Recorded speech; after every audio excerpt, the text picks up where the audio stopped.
in the army. So, Yahoo just rejected Trump's Gaza peace plan. Okay, so Donald Trump called this a historic breakthrough. Hamas would surrender its weapons. Israeli troops would withdraw from Gaza, and international forces would provide security. A Palestinian civilian government would take control, and finally, reconstruction could begin. Sounds promising, right? Well, here's the thing: Benjamin Netanyahu never accepted the agreement. The Israeli prime minister has now publicly rejected Trump's 15-point Gaza plan, saying that Israel will not withdraw from Gaza until Hamas surrenders every category of weapon. And honestly, this isn't some minor technical disagreement. Netanyahu is rejecting the sequence that makes the entire agreement possible. What the plan would do. Okay? All right. So understand Trump's proposal. Hamas would gradually surrender its weapons, while Israeli forces gradually withdrew from Gaza. And an international stabilization force and a newly formed Palestinian police service would then take responsibility of security.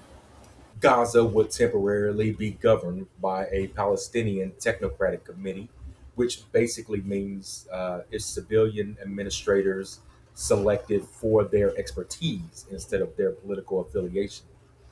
Now, the full disarmament process could take roughly 200 to 350 days. Hamas's heavy weapons would be collected and stored under Palestinian supervision. Its tunnels, uh, weapons facilities, and other military infrastructures would eventually be dismantled. Uh, that's according to the Associated Press. But, and this is important, the two sides were supposed to act in coordinated stages. As Hamas disarmed, Israel would withdraw. The sequencing matters because, I mean, neither side the trust the other enough to move first. What Netanyahu is demanding, Netanyahu says that Israel would not accept the 15-point document and will not withdraw until Hamas has been completely disarmed.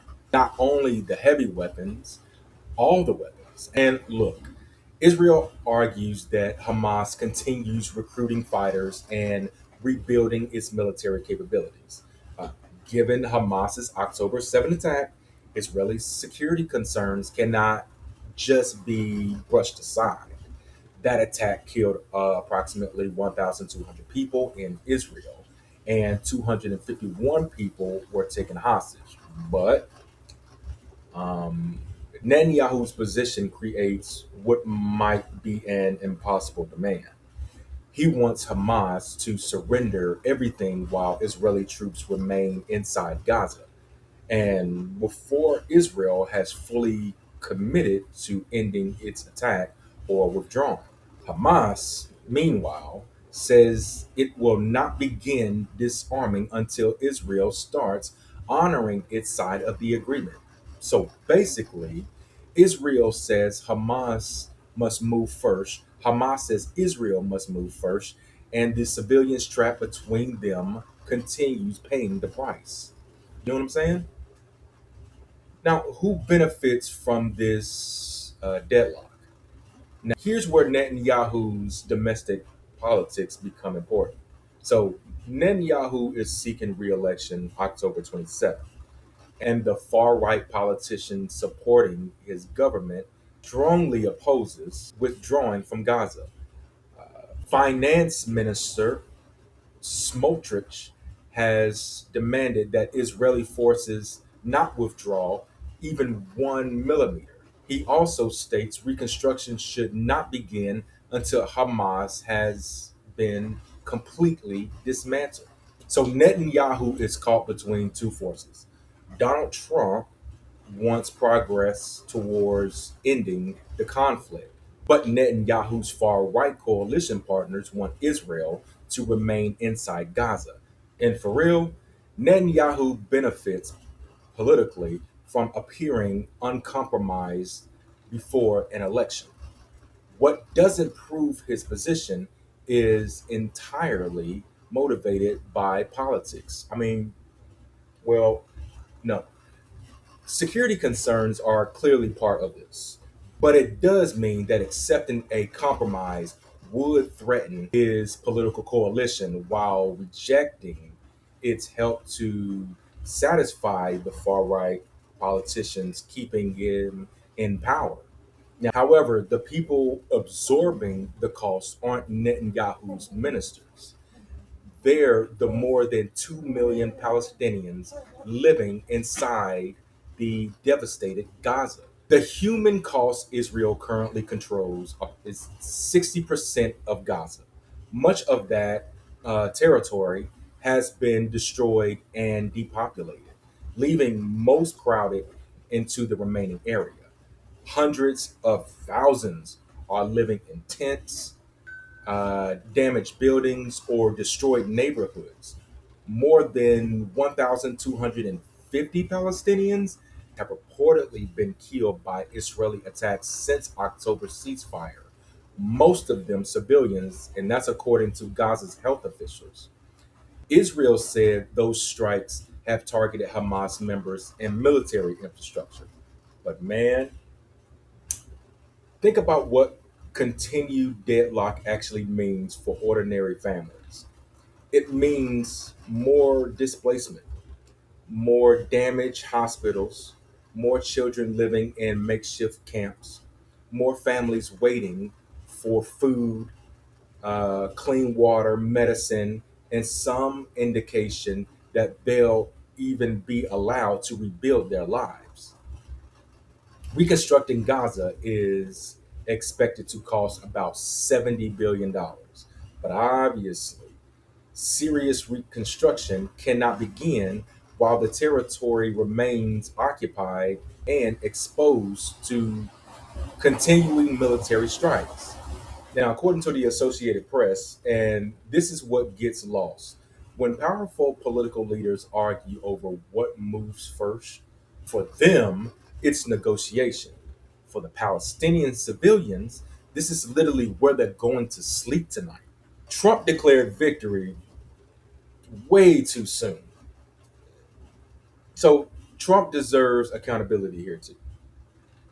He announced that his board of peace had reached a historic agreement before confirming the Israelis had actually accepted it.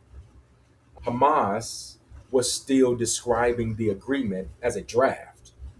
American officials acknowledged that Israelis remained deeply skeptical, and an Israeli official had already said that the proposal failed to satisfy Israeli demands. So, um, this wasn't a completed peace agreement. It was a proposed roadmap that Trump marketed as a finished diplomatic victory. I mean, how do you announce a historical agreement when one of the central governments involved is still saying no? Honestly, that's not successful diplomacy. That's branding. And now one of America's closest allies is publicly rejecting the president's supposed breakthrough. Look, Hamas should disarm, uh, and Palestinians deserve a civilian government that isn't controlled by an armed faction. Israelis deserve credible protection against another October 7th. And Hamas weapons, tunnels, and military infrastructure cannot remain permanent features of Gaza's future. The United States should demand a verified step by step process. Hamas surrenders a specified group of weapons.